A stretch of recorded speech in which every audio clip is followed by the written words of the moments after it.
अहो दादा, कुठं चाललंय? पंढरपूरची वाट तिकडे आहे, महाघरी कुठं चाललंय? हो माऊली, माझ्या वडिलांची तब्येत अचानक खराब झाली ना, म्हणून मी माघारी चाललो. तुम्ही कुठे चाललात माऊली? पंढरपूरला चाललोय मी पण. एक काम कराल का हो? माझी छोटीशी भेट माझ्या पांडुरंगाच्या चरणी ठेवाल का हो? बोचक्याचा वास येतो नाही, बोचक घेऊन द्यायला सांगते.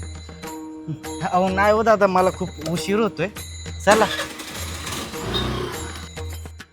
अरे तू कोणाशी बोलत होतास? अरे तिकडे तो दादा आहे ना, तो बोलतो त्याचं गटोडं घेऊन तिकडे चरणाशी ठेवायला. एक तर त्या गटोड्याचा असा वास येत होता ना. शे. अरे तिकडे तर कोणच नव्हतं. काय?